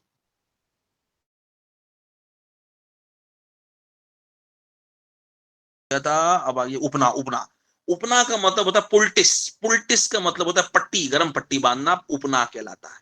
लेकिन सुश्रुत ने तो इसको, चरक ने तो इसको निराग्नि में रखा था, याद हो रहा है तो क्वेश्चन एक बार आ गया था। सुश्रुत ने पुल्टिस को इसको थोड़ा सा गोला मार देना बस। चरक ने पुल्टिस या उपना को निराग्नि माना है, लेकिन सुश्रुत अग्नि बोलता है, इसको 5 स्टार मार्क कर देना। और वाग्वट दोनों मानता है, वाग्वट कहता है दोनों है, ले भैया मैं तो ये भी दोनों तरफ आ गए, तो अब किसको गलत बोलोगे आप? तो वाग्वट तो बड़ा चतुर आदमी है कि बोले तो ये तो दोनों ही है। तो चरक ने बोला है निराग्नि, सुश्रुत ने बोला है अग्नि, याद रखना अच्छी तरह से। हस्तस्वेद, देखो मैंने क्या बोला था, कितने महीने का बच्चे के लिए हस्तस्वेद? देखो ऊपर बात की थी 4 महीने का। हाँ, तो गोला मारो। 4 महीने के बालक के अंदर हाथों को तपाकर हथेली से ही स्वेदन करना है, उसको भट्टी वट्टी में मत डाल देना, हाथों से स्वेदन करना है। 4 महीने के पहले बालक में बड़ा डेलिकेट होता है, तो 4 महीने से पहले पहले बोला है हस्तस्वेद। नेक्स्ट है पट्ट स्वेद। पट्ट का मतलब होता है कपड़ा। जब बच्चा 6 साल से ऊपर हो जाए या 6 साल तक हो जाए, उसको कपड़े से स्वेदन करना है। पट्ट मतलब कपड़ा, गोला मारो डबल स्टार। ये दोनों 1000 स्टार है, ये दोनों काश्यप बोलता है बच्चों के अंदर। अब मैं 2-3 लक्षण बोलूंगा, तुम मुझे बताओगे स्वेदन ज्यादा हो गया है या स्वेदन सही हुआ है या स्वेदन कम हुआ है। 3 ऑप्शन है आपके पास, स्वेदन कम, स्वेदन ज्यादा, स्वेदन बराबर। लक्षण बोल रहा हूं, उसको पकड़ के बताओगे।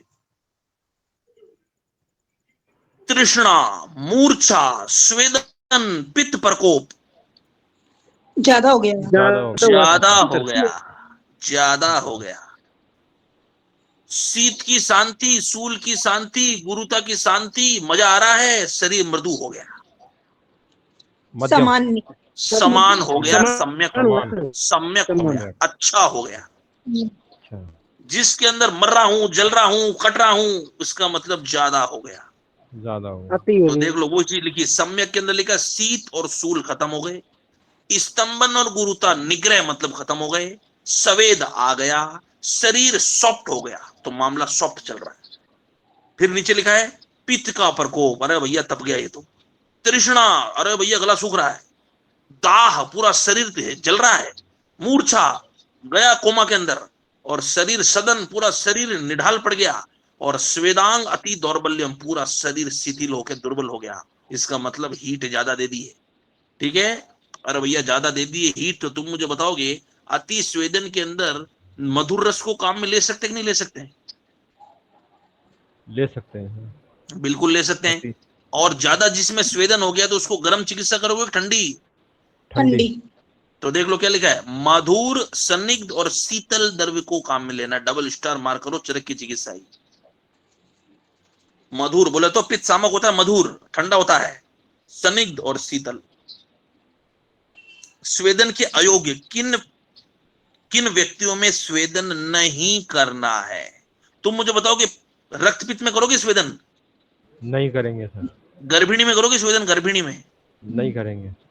जिसने नहीं करेंगे। मदपान कर रखा है, जो मद पीता है रोज, उसमें करोगे? नहीं करेंगे। नहीं। करेंगे सर। नहीं करेंगे। जिसके गुदा में पाक हो गया, ये पूरा शरीर पकड़ा है, उसमें करोगे? नहीं। नहीं। और जो करेंगे। अग्नि से और क्षार से जल गया है, उसको और करोगे स्वेदन? नहीं। नहीं करेंगे। जो वात रक्त से पीड़ित है, वात रक्त रक्त, उसमें करोगे स्वेदन? नहीं वात करेंगे। रक्त पित्त पीड़ित हो। नहीं करेंगे। वात रक्त मतलब रक्त पित्त का भाई है, नहीं करेंगे, रक्त है ना इसके अंदर।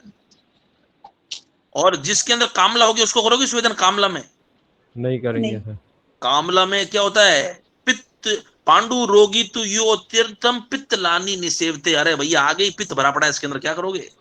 तो कुल मिला के जहां पर अग्नि दिख रही है, जहां पे पाक दिख रहा है, जहां पे पित्त की प्रबलता दिख रही है, जहां पे अग्नि दिख रही है, जहां पे गर्म ऋतु दिख रही है, जहां पे बॉडी में हीट दिख रही है, जहां पे छोटे मोटे आदमी दिख रहे हैं, गर्भिणी, बालक, छोटे मोटे आदमी, उसके अंदर स्वेदन नहीं करना है।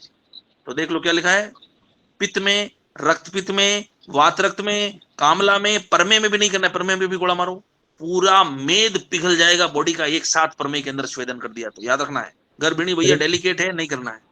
प्रीमियम में तो कफ होता है सर। परमे के अंदर होता कफ है, लेकिन अबद्ध कफ होता है। जो कफ है वो बंधा हुआ नहीं होता है। और जैसे ही प्रमेय में स्वेदन करोगे तो वो कफ पूरा एक साथ पिघल जाएगा, और एक साथ पिघलते ही इलेक्ट्रोलाइटिक डिस्बैलेंस हो जाएगा बॉडी के अंदर, और बॉडी सिंकोप या शॉक के अंदर चली जाएगी। इसलिए बहुत देखते हुए स्वेदन करना है प्रमेय के अंदर। समझ में आ गई बात? जी सर। गर्भिणी बड़ी डेलिकेट है। मधुमेह, बात वही हो गई है। अतिसार, अतिसार में तो आगे ही पेट में से पानी निकल रहा है और निकल जाएगा। उदर रोग के अंदर स्वेदन नहीं करना है, थोड़ा सा ध्यान रखना है। करो तो वातज उदर रोग में कर सकते हो, लेकिन उदर रोग में जनरली नहीं करना है, क्योंकि पेट के अंदर पानी भर रखा है। नित्य मदपान कर रहा है तो भैया आगे पित्त भरा पड़ा है। क्षार से जल गया, अग्नि से जल गया, गुदा में पाक हो रहा है तो पाक के अंदर तो वैसे भी नहीं करना है। गुद भ्रंश पे गोला मारो। गुदा भ्रंश, भ्रंश कब होता है? जब गुदा की मसल्स जो होती है वो सॉफ्ट हो जाती है, और इसको करोगे तो और मसल्स को सॉफ्ट कर देगा और गुदा नीचे चला जाएगा। इसलिए गुदा जब बाहर निकल गया किसी मरीज का, उसके अंदर कभी भी स्वेदन नहीं करना है, और गुदा बाहर निकल जाएगा। क्यों? क्योंकि ये मसल्स को और सॉफ्ट कर देगा, और मसल्स रिलैक्स हो जाएगी, और गुदा बाहर आ जाएगा। कौन सा घृत था गुद भ्रंश के अंदर? चांगेरी घृत, याद आ रहा है? चांगेरी घृत सर। बस। नेक्स्ट लिखा है नष्ट संज्ञा। अरे भैया जो कोमा में, उसको थोड़ी स्वेदन कराओगे, आगे कोमा में चल रहा है वो। तिमिर, तिमिर मतलब आंखों का रोग, और आंखों के अंदर कौन सा? आलोचक पित्त। और भैया आगे पित्त भरा पड़ा है आंखों के अंदर, वो और फोड़ देगा आंखों को, इसलिए आंखों में स्वेदन नहीं करना, ये नॉर्मल चीज है। मूड गर्भ के अंदर शल्य को निकालने और सम्यक प्रसव के बाद स्वेदन करते हैं। गोला मारो। मूड गर्भ, जैसे मान लो किसी फीमेल के अंदर जो गर्भ है वो बराबर जो है उसका निष्कासन नहीं हुआ, उसको ऑपरेट करके सिजेरियन करके निकालना पड़ा, उसके अंदर भी निकालने के बाद स्वेदन करना है, और नॉर्मल डिलीवरी के बाद भी स्वेदन करना है। दोनों कंडीशन में स्वेदन करना है पेशेंट के अंदर। गोला मारो हल्का सा। नेक्स्ट, निर्जलीकरण। अत्यधिक स्वेदन की स्थिति में जल जब बॉडी से सूख जाता है तो उसको निर्जलीकरण बोलते हैं, डिहाइड्रेशन बोलते हैं। इसके अंदर वही चीज जो मैंने बताई, ठंडी ठंडा कूल कूल, मधुर रस और संदिग्ध द्रव्यों का प्रयोग करके वाटर में हाइड्रेशन या वाटर को बढ़ाना है, कोई बड़ी बात नहीं है। नेक्स्ट आइए बमन। बमन कर्म कौन से दोष के लिए कराते हैं? कफ के लिए। कफ के लिए सर। बमन कर्म कौन सी ऋतु में कराते हैं? बसंत ऋतु में। बसंत ऋतु में कराते हैं। बमन के अंदर कौन सा दोष प्रधान मात्रा में बाहर निकलता है कचरा बॉडी के अंदर से? कफ। कफ, कफ और साथ में थोड़ा सा पित्त भी निकलता है, ठीक है? कफ पित्त बोलना है, कफ पित्त। नेक्स्ट ये बात करते हैं, बमन दोषों को ऊर्ध्व मुख मार्ग से बाहर निकालना बमन कहलाता है, कोई बड़ी बात नहीं है। कोष्ठगत धातु स्रोतस शाखा आस्थिगत दोष का स्नेहन द्वारा क्लीन कर दिया, फिर उसके बाद में हमने स्वेदन कर दिया, कचरा पेट के अंदर आ गया, अब उसको पेट का कचरा मुंह से बाहर निकालना वमन कहलाता है। वमन कर्म के अंदर मुख्यतः कफ दोष का शोधन करते हैं, कोई बड़ी बात नहीं है। मुख्यतः बोला है, मुख्यतः मतलब मेनली, पित्त भी निकालते हैं ऐसी बात नहीं है, लेकिन मेनली कफ निकालते हैं। चरक ने वमन को ऊर्ध्व विरेचन बोला है, ऊपर से विरेचन करना वमन कहलाता है। विरेचन का मतलब ये नहीं है कि मल मार्ग से ही दोष को निकालना, विरेचन का मतलब है कचरे को निकालना भी विरेचन कहलाता है, कचरे को निकालना भी विरेचन कहलाता है। तो विरेचन का मतलब है ऊपर वाला विरेचन वमन कहलाता है। वमन कफ दोष को निकालने में श्रेष्ठ होता है, और वमन के निकलने में कर्म याद रखना। तुम मुझे बताओगे हमेशा वमन कराओगे तो पहले कौन सा दोष निकलेगा? कफ कफ कफ निकलेगा। कफ के नीचे आपके कौन से दोष का स्थान है पेट के अंदर? पित्त का स्थान, पित्त का स्थान है। तो देख लो दूसरा कौन सा दोष निकल रहा है, और लास्ट के अंदर नीचे से कौन निकलेगी? वात। तो देख लो कर्म है पित्त कफ वात। किसी को कोई डाउट है तो बोलो। नहीं सर, ऐसा ही अगर मैं आपको बोल दूं कि विरेचन के अंदर कौन सा दोष पहले निकलेगा, तो विरेचन कौन से दोष के लिए होता है? पित्त के लिए सर। तो पहले तो आ गया पित्त, अब पित्त के बाद कौन निकलेगा? कफ। कफ निकलेगा, और अंत में हमेशा कौन निकलती है? वात। अंत में वायु निकलेगी। तो विरेचन में पित्त कफ वात, वमन में कफ पित्त वात। कोई डाउट है? नहीं तो आगे चले। नहीं सर, बिल्कुल। चलिए आगे। और वमन तब तक करना है जब तक पित्त का दर्शन नहीं हो जाए। पित्त दिखते ही रोक देना है, क्योंकि पित्त दिख रहा है इसका मतलब कौन निकल चुका है? कफ निकल चुका है, और हमको निकालना भी क्या था वमन में? कफ निकालना था। तो हमारा काम पूरा हुआ कि नहीं हुआ? हो गया, इसलिए वमन को रोकूं या नहीं रोकूं? रोकना पड़ेगा सर। इसलिए जहां पर पित्त का दर्शन हो जाए मतलब वमन को रोक दो, क्योंकि भैया पित्त निकलना शुरू हो गया मतलब कौन सा दोष साफ हो चुका है?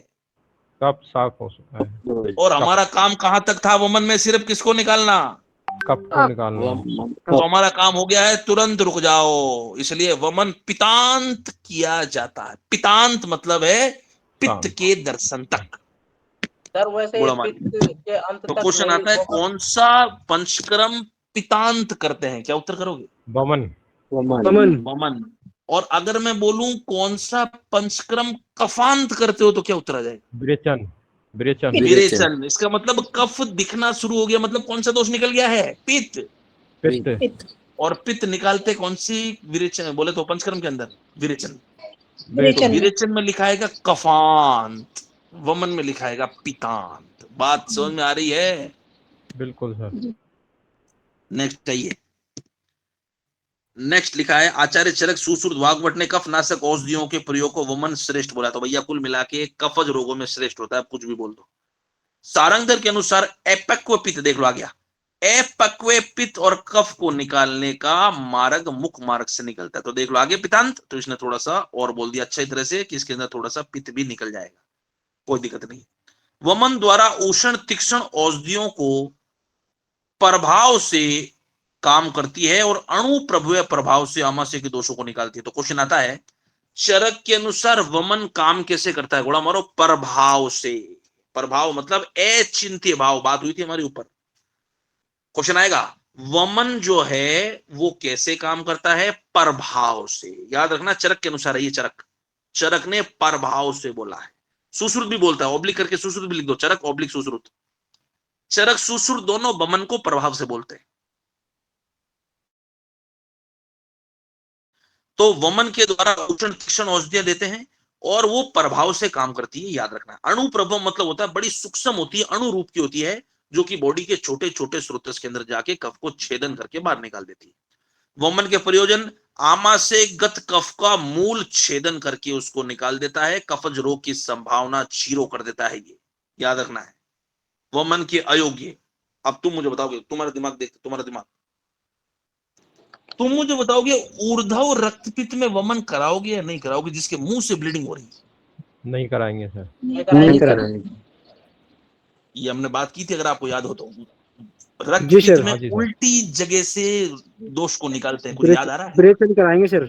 विरेचन कराएंगे। ऊपर से खून निकल रहा है और ऊपर ही दोषों को निकाल दिया तो मरीज मर जाएगा। रक्तपित्त को उल्टी दिशा से चिकित्सा करते हैं। अगर ऊपर से खून निकल रहा है तो क्या कराओगे? विरेचन। विरेचन। नीचे से खून निकल रहा है तो क्या करोगे? वमन। वमन। अरे कुछ याद आ रहा है? आ रहा है सर, आ रहा है। बिल्कुल तो बस, तो कुल मिला के देख लो, इसके अंदर लिखा है ऊर्ध्व रक्तपित्त में नहीं करना है। यही क्वेश्चन आया था एक बार। बाकी भैया छोटा मोटा आदमी, गर्भिणी, बालक, छोटा मोटा आदमी, डरपोक, बच्चे, उसमें थोड़ी कराओगे, मरना थोड़ी है। तो क्या लिखा है, छछीण, जो 5 किलो का आदमी है, 20 किलो का आदमी, उसमें थोड़ी कराओगे, वो प्राणी बाहर आ जाएगा उसका। अति स्थूल, अति स्थूल में भी नहीं कराना है, डबल स्टार मार्क करो। ये क्वेश्चन बहुत जबरदस्त है, जबरदस्त है ये। अति स्थूल और अति क्रस दोनों वमन विरेचन के अयोग्य है, याद रखना है। अति क्रस में तो चलो नहीं कराओगे, तुम्हें पता 20 किलो का आदमी है, उसमें तो नहीं कराओगे। अति स्थूल में भी वमन नहीं कराना है, याद रखना है। क्यों?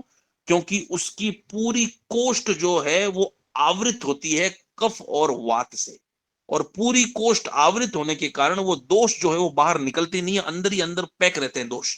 इसलिए अति स्थूल वमन के अयोग्य होता है, याद रखना। अतिक्रस तो बताइए, सोचना ही नहीं।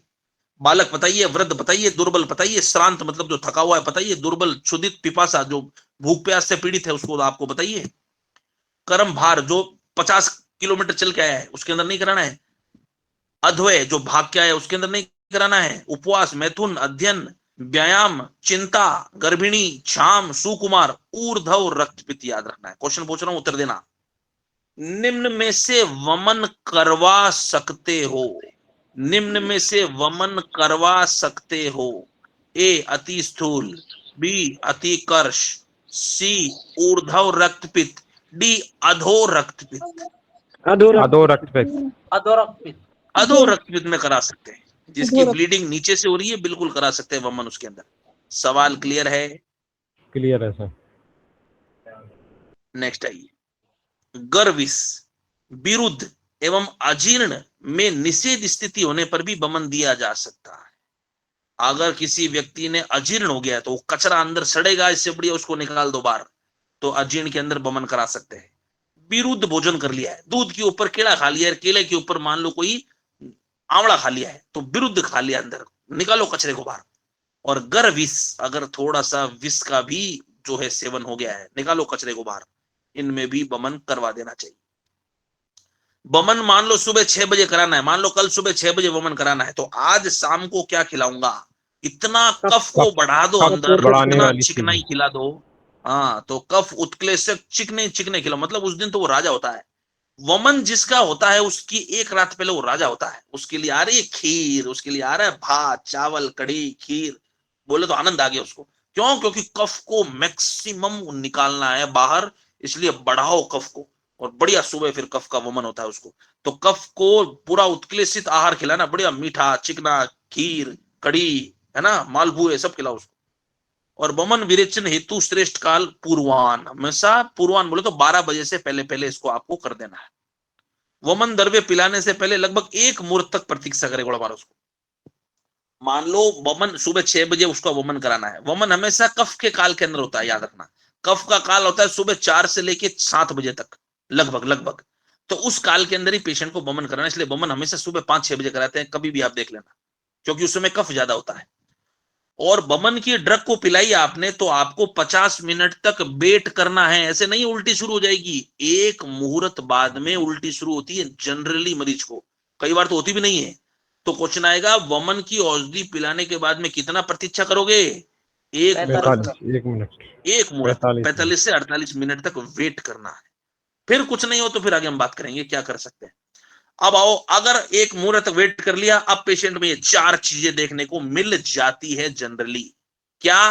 पूरे शरीर में स्वेदन शुरू हो जाएगा, और स्वेदन का मतलब ही क्वेश्चन आता है, अगर पूरे बॉडी में स्वेदन शुरू हो जाएगा तो हम उसको किससे समझेंगे? आगे क्या लिखा है, दोष का द्रवीभूत हो रहा है या दोष पिघल रहे हैं। क्वेश्चन सीधा सीधा लिखाएगा, या था मिलान करो के अंदर आता मिलान करो। अगर वमन में स्वेदन आ रहा है तो क्या समझोगे? दोष पिघल रहे हैं, इसलिए वो पिघल रहा है, बोले तो पसीना आ रहा है। फिर आएगा लोमहर्ष, अगर हमारे शरीर के बाल खड़े होने शुरू हो गए, इसका मतलब जो दोष हैं वो चलने शुरू हो गए हैं, चलायमान, दोष चलने शुरू हो गए हैं, इसलिए बाल खड़े हो रहे हैं धीरे धीरे।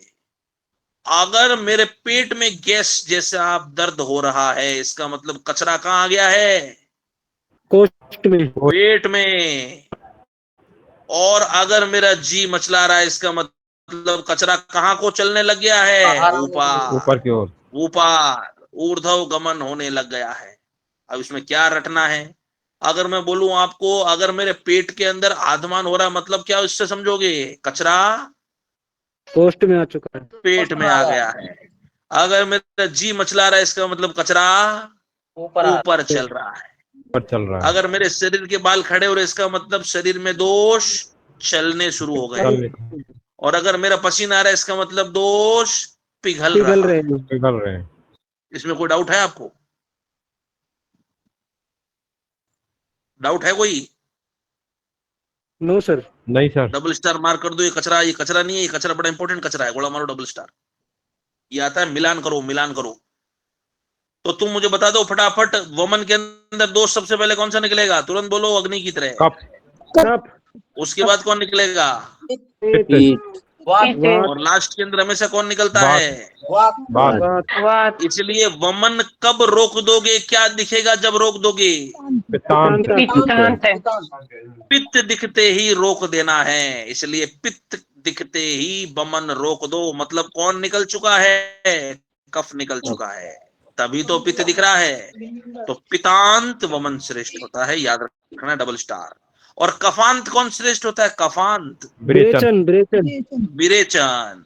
विरेचन वो हम आगे बात करेंगे। नीचे ये टेबल, इस टेबल के ऊपर जितने स्टार मार्क कर सकते हो कर लो, जितने स्टार मार्क कर सकते हो कर लो। इसका मतलब है ये छोड़ दिया तो जिंदगी छूट गई। इतना इंपॉर्टेंट है, डबल स्टार मार्क करो। पूरा वमन एक तरफ, ये डब्बा एक तरफ है। क्वेश्चन आएगा, वमन अगर बहुत अच्छा हो गया है, परवर शुद्धि हो गई है, तो कितना जो है वो वेग निकलेंगे? वेग का मतलब है उल्टी कितनी बार काउंटिंग करेंगे हम? 8 काउंट, 6 काउंट, 4 काउंट। कुछ 8 वेग सर। कुछ पूछना है तो पूछिए, नहीं तो माइक ऑफ करिए तुरंत। अगर वमन अच्छा हुआ है तो 8 बार उल्टी आएगी। अगर वमन मीडियम हुआ है तो 6 बार उल्टी आएगी। और वमन कम हुआ है तो 4 बार उल्टी आएगी। 1000 स्टार है ये। 4, 6, 8। अगर 4 बार उल्टी आई है तो 1 प्रस्थ कचरा निकलेगा। 6 बार उल्टी आई है तो 1.5 प्रस्थ कचरा निकलेगा। प्रस्थ क्या है मैं बता दूंगा, ये एक कचरे के निकलने की मात्रा है। और अगर ज्यादा शुद्धि करी है, 8 वेग आए तो 2 प्रस्थ कचरा निकलेगा। 1, 1.5, 2। जस्ट इसका दुगना विरेचन के अंदर होता है। 1 का दुगना क्या हो जाएगा? 2। 1.5 का दुगना क्या हो जाएगा? 3। 2 का दुगना क्या हो जाएगा? 4। तो विरेचन में लिखाएगा 2, 3, 4। लिखना चाहो तो इसी के बगल में लिख लो 2, 3, 4। बस इतना ही फर्क है। 2, 3, 4, 2, 3, 4। ये विरेचन की गणित मैंने आपको साथ साथ समझा दी। और विरेचन के अंदर जो वेग निकलेंगे वो निकलेंगे 10, 20, 30। तो जहां आपने ये वेग लिखे इसके बगल में लिख दो 10, 20, 30। तो मैं यही पूछ लेता हूं आपको, विरेचन की श्रेष्ठ शुद्धि में कितने वेग निकलते हैं? 30। 30 वेग, 30। 10, 20, 30 वेग। ठीक है, ये मैंने आपको विरेचन यही याद करा दिया। वमन का दुगना। वमन का दुगना तो मात्रा निकलेगी, लेकिन ये वेग में दुगना नहीं है। वेग के अंदर 10, 20, 30। माइक माइक बंद करिए भाई, माइक बंद करिए। वेग के अंदर तो है 10, 20, 30। और वमन के वेग है 4, 6, 8। कचरे के अंदर दुगना हो जाएगा। 1, 1.5, 2, 2, 3, 4। होगी गणित क्लियर? और देख लो, पितांत पितांत पितांत, कोई भी वमन हो पितांत श्रेष्ठ होता है भैया। कचरा कम निकले, कचरा मीडियम निकले, कचरा ज्यादा निकले, पितांत होना चाहिए। मैं उससे मतलब है। तुम मुझे बताओगे, वमन के बाद में क्या मैं धूमपान कर सकता हूं? बुद्धि क्या कहती है आपकी? जी सर। कर सकते हैं सर। सकते हैं सर, कर सकते बिल्कुल हैं। कर सकते हैं, क्योंकि वमन से 100% कफ साफ नहीं होता है, 99% होता है। तो जो बचा हुआ 1% है, उसको सुखाने के लिए क्या कर सकते हो? धूम्रपान। धूमपान, नॉट धूम धूम्रपान। धूमपान। धूमपान। दोनों में अंतर मैंने आपको अच्छी तरह समझाया था, याद आ रहा है? जी सर। जी सर। जी सर। वमन के बाद में मुहूर्त भर आराम करने के बाद कोई भी एक धूमपान करा सकते। नॉर्मल चीज। आगे चलिए। वमन विरेचन अगर सही नहीं हुआ है, गड़बड़ा गया, तो 10 कॉम्प्लिकेशन चरक बोलता है, 15 सुश्रुत बोलता है और 12 वाग्वट बोलता है। 100 स्टार मार्क कर दो उसको। अगर वमन विरेचन गड़बड़ा गया तो 10 उपद्रव चरक, 12 उपद्रव बागबट, 15 सुश्रुत, 100 स्टार मार्क करिए इसको। जबरदस्त। नेक्स्ट लिखा है कौन कौन से वो है, नीचे देखो लिखा उपद्रव के नाम लिखे हैं, देखो आदमान, ये एक एक है, सब एक एक है, अपने आप के अंदर संख्या है सभी। आदमान 1, स्त्राव 2, हृदग्रह 3, अंगग्रह 4, स्तंभ 5, उपद्रव 6, कलम 7, परिकृतिका 8, जीवादान 9, गुदभ्रंश 10। ये चरक के कॉम्प्लिकेशंस। गुदभ्रंश में कौन सा घी? चांगेरी घृत। सांगेतिक है। ये मैं बार बार अगर मैं बोल रहा हूं तो कुछ गणित है इसके पीछे। तो कुल मिला के 10 व्यापद बोले हैं चरक ने, याद रखना है। डबल स्टार, वमन बिगड़ गया तो। संसर्जन कर्म पर आइए। कल एक व्यक्ति ने मेरे से पूछा था संसर्जन कर्म क्या होता है, मैंने बताया था अग्नि जनरली कम हो जाती है वमन विरेचन के बाद में, तो उस अग्नि को धीरे धीरे बढ़ाने के लिए कौन सा कर्म कराते हैं? संसर्जन कर्म। संसर्जन कर्म। संसर्जन कर्म। दाल का पानी, चावल का पानी, छोंक वाला चावल का पानी, छोंक वाला दाल का पानी, खिचड़ी, दलिया, दाल बाटी, ये होता है संसर्जन कर्म। अग्नि को धीरे धीरे बढ़ाना। क्या कह रहे हैं? जीवादान क्या होता है? जीवादान का मतलब होता है ब्लीडिंग। बॉडी में से जब ज्यादा ब्लीडिंग निकल जाती है, जीव का तत्व निकल जाता है, एक्सिस ब्लीडिंग, उसको बोलते हैं जीवादान। आगे चला जाए। देखो चरक के अंदर देखो जो मैंने आपको बताया था, संसर्जन कर्म के अंदर देखो सबसे पहले पेया पिला रहे हैं, बिल्कुल लिक्विड। फिर देखो हमने इसके अंदर बिलेपी पिलाया। फिर इसके अंदर अकृत का मतलब होता है बिना छोंक, बिना छोंक का दाल का पानी। फिर छोंक का दाल का पानी। फिर बिना छोंक मांसरस। फिर छोंक वाला मांसरस। ये इसका कर्म होता है संसर्जन कर्म। इससे अग्नि धीरे धीरे मरीज की बढ़ जाती है। नॉर्मल चीज गोला मारी। नेक्स्ट नीचे लिखा हुआ है कि 3 प्रकार की जो हमने शुद्धि पढ़ी थी, 4 वमन के वेग, 6 वमन के वेग, 8 वमन के वेग, और विरेचन के अंदर 10, 20, 30, उनके अंदर संसर्जन। तुम मुझे बताओगे संसर्जन कर्म ज्यादा किस में कराएंगे, ज्यादा शुद्धि में या कम शुद्धि में? क्या दिमाग बोलता है आपका? ज्यादा शुद्धि में। ज्यादा शुद्धि के अंदर संसर्जन कर्म ज्यादा चलता है। क्यों? क्योंकि अग्निमंद ज्यादा होती है उसके अंदर। अब भैया ज्यादा जिसके अंदर शुद्धि। 30 वेग निकले हैं विरेचन के, 30 बार जो मल त्याग किया है विरेचन में, उसमें अग्नि ज्यादा कम होती है, इसलिए उसमें ज्यादा दिन तक संसर्जन चलता है। तो देखो क्या लिखा है, प्रधान शुद्धि के अंदर 12 अन्न काल होते हैं और 7 दिन तक चलता है, और 3 अन्न काल के अंदर 12 अन्न होते हैं। ये मैं समझाऊंगा डिटेल में, अभी थोड़ा सा सुगड़ा मारो। मध्यम शुद्धि हुई है तो उसको 5 दिन कराना है, और छोटी मोटी शुद्धि हुई है तो 3 दिन में काम सेट हो जाएगा। तो 3 दिन, 5 दिन, 7 दिन। अन्न काल याद रखो 1, 2 और 3। ये मैं डिटेल में कल बात करूंगा, अभी थोड़ा सा समय कम है। अन्न काल को सुबह में जब 6 बजे क्लास लूंगा तब उसके अंदर डिटेल में आपसे बात करूंगा। तो 3, 5, 7 याद रखना है। हीन शुद्धि, मध्यम शुद्धि, परवर शुद्धि, 3, 5, 7, बस अभी इतना याद रखो, बाकी गणित में कल बताऊंगा। नेक्स्ट आइए। सुश्रुत ने, चरक ने सूत्र स्थान में वमन के बाद में क्रमशः विलेपी, यवागु, ओदन यूज छोड़ दो, कोई नहीं पूछेगा। और बाकी वही चीज लिखे देख लो, 3 दिन, 5 दिन, 7 दिन, एक ही चीज है, कोई बड़ी बात नहीं। नेक्स्ट आइए। वमन के द्रव्य श्रेष्ठ जो होता है वो मदन फल होता है। गोला मारो। रेंडियस स्पाइनोसा। मदन फल को श्रेष्ठ वामक द्रव्य बोलते हैं। मदन फल का योग बनता है, जिससे हम वमन कराते हैं ना, तो उसका एक योग बनता है जिसके अंदर हम सेंधा, वचा, ये कोई नहीं पूछेगा, छोड़ दो। ये सब चिकित्सा के लिए इंपॉर्टेंट है ना, इसका कोई शास्त्र में वर्णन है, छोड़ दो। वामक द्रव्य, वमन के लिए कौन कौन से द्रव्य काम में आते हैं? मदन फल, जीमूतक, इक्ष्वाकु, दामार्गव, वत्सक और कर्तवेदन। वत्सक व आधा, त सक, स पूरा, त आधा, वत्सक। तो वत्सक, कर्तवेदन, ये सब वमन के ड्रग होते हैं। इन सब से वमन करते हैं, मोटा मोटा याद रखना है। वमन के गुणक्रम देखें, कोई भी ड्रग अगर वमन कराएगा तो वो उष्ण। तुम मुझे बताओगे वमन के अंदर दोष ऊपर से निकलते हैं कि नीचे से? ऊपर से। उधर ऊपर से वामन से। निकलते हैं। कोई चीज ऊपर कौन जाएगी, भारी या हल्की? हल्की। हल्की। हल्की पृथ्वी होती है या हल्की अग्नि होती है? अग्नि। अग्नि। हल्का जल होता है या हल्की वायु होती है?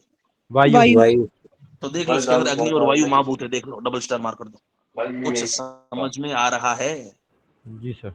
ऊपर वही जाएगा जो हल्का है भैया। हल्का अग्नि और वायु होती है। बोलोगे साहब आकाश भी तो होता है। बिल्कुल आकाश होता है, लेकिन आकाश का वर्णन इसके अंदर नहीं किया गया, क्योंकि आकाश जो होता है वो रिक्त स्थान होता है, और रिक्त स्थान का कोई भी एग्जिस्टेंस नहीं होता है। इसलिए यहाँ पर आकाश का वर्णन नहीं किया। आकाश लिख के हल्का सा क्रॉस मार दो, क्रॉस, आकाश क्रॉस। आकाश नहीं करना है, अग्नि और वायु।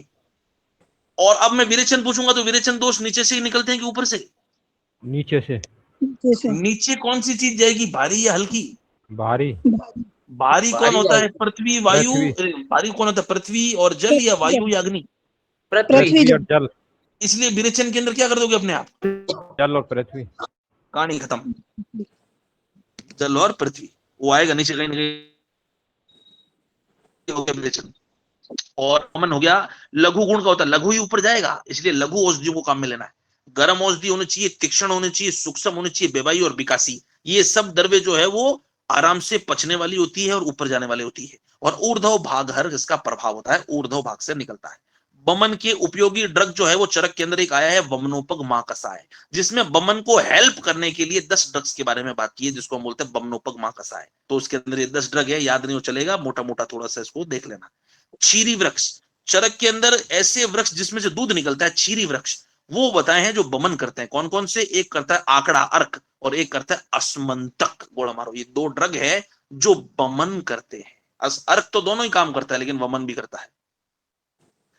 वमन जो है वो उदान वायु से होता है, आपको पता ही है। उदान वायु ऊपर होती है कंठ प्रदेश के अंदर, तो वमन में हेल्प करती है। सम्यक वमन के अंदर सब अच्छा अच्छा लिखाएगा, हृदय की शुद्धि, पार्श्व की शुद्धि, इंद्रियों की शुद्धि, सब मस्त मस्त लिखाएगा। और अगर असम्यक वमन हुआ है तो मुझे बताओगे, अगर किसी पेशेंट में वमन नहीं हुआ है तो बॉडी के अंदर कौन से दोष बढ़ेंगे? बताओ फटाफट बताओ। बात कफ कफ कफ बढ़ेगा के सर। कफ के हाँ भाई, जो कफ बाहर नहीं निकला वो कचरा अंदर ही पड़ा है। इसका मतलब कफ भी कचरा अंदर है, पित्त भी कचरा अंदर है। और कफ और पित्त अंदर कचरा भरा पड़ा है, तो व्यक्ति गुरुता बोलेगा या लघुता बोलेगा बॉडी के अंदर? गुरुता। गुरु गुरुता सर। तो देख लो क्या लिखा है, असम्यक वमन, मतलब वमन सही नहीं हुआ, मतलब कचरा अंदर पड़ा है, और कचरा अंदर पड़ा है मतलब शरीर भारी, गुरुता। नेक्स्ट है ये विरेचन, थोड़ा सा लेके खत्म करते हैं। विरेचन तुम मुझे बताओगे, विरेचन दोष ऊपर से या नीचे से? नीचे से। नीचे से से। निकलेगा तो भारी होगा या लघु? नीचे लघु भारी। भारी होगा या लघु होगा? भारी होगा। भारी पृथ्वी और जल होता है या अग्नि और वायु होता है? पृथ्वी जल। पृथ्वी जल होता पृथ्वी है। और जल। विरेचन कौन से दोष को निकालने के लिए होता है? पित्त दोष को सर। पित्त दोष को। पित्त दोष पित्त को। को। पित्त दोष के बाद में कौन सा दोष निकलेगा? कफ। कफ सर। कफ कफ। निकलेगा।